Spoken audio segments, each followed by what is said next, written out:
माँ चंद्रघंटा की पावन कथा। नवरात्रि का तीसरा दिन माँ चंद्रघंटा को समर्पित है। माँ का यह स्वरूप अत्यंत दिव्य, तेजस्वी और भक्तों के सारे भय दूर करने वाला माना जाता है।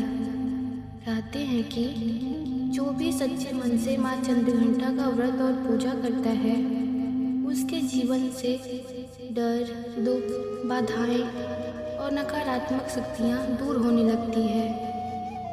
पुराने समय की बात है, जब देवता, ऋषि और साधु संत दुष्ट शक्तियों से बहुत परेशान हो गए थे। तब चारों ओर भय और अशांति फैल गई थी। असुरों का आतंक इतना बढ़ गया था कि यज्ञ रुक गए, पूजा बंद होने लगी और लोगों के मन में श्रद्धा कमजोर पड़ने लगी। देवताओं ने समझ लिया कि अब केवल आदि शक्ति ही इस संकट से संसार को बचा सकती है। तब माँ पार्वती ने अपने दिव्य स्वरूप को प्रकट किया। यह वही समय था जब भगवान शिव से विवाह के बाद माँ ने एक ऐसे तेजस्वी रूप को धारण किया जिसे देखकर देवता भी चकित रह गए। माँ के मस्तक पर अर्धचंद्र सुशोभित था, जो घंटी के आकार जैसा दिखता था। इसी कारण उनका नाम पड़ा माँ चंद्रघंटा। माँ का स्वरूप अद्भुत था। उनका शरीर स्वर्ण के समान चमकते सिंह पर सवार थी।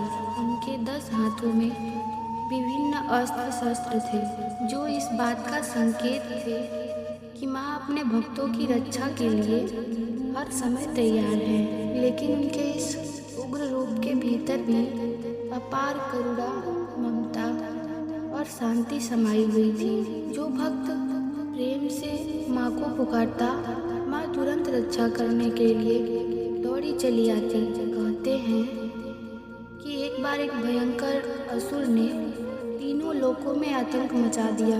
देवता उसके अत्याचारों से व्याकुल हो उठे। लोगों के घरों से सुख शांति गायब होने लगी। भय ऐसा था कि कोई भी अपने मन की बात तक न कह पाता। जब सभी देवता माँ के चरणों में जाकर विनती करने लगे, हे जगदम्बे, हमें इस संकट से मुक्त कीजिए, हमारे जीवन से भय मिटाइए। भक्तों और देवताओं की पुकार सुनकर माँ चंद्रघंटा प्रकट हुई। उनके मस्तक पर दिव्य चंद्र और उनकी घंटा की ध्वनि से पूरा आकाश गूंज उठा। कहते हैं कि माँ की उस दिव्य घंटा की आवाज से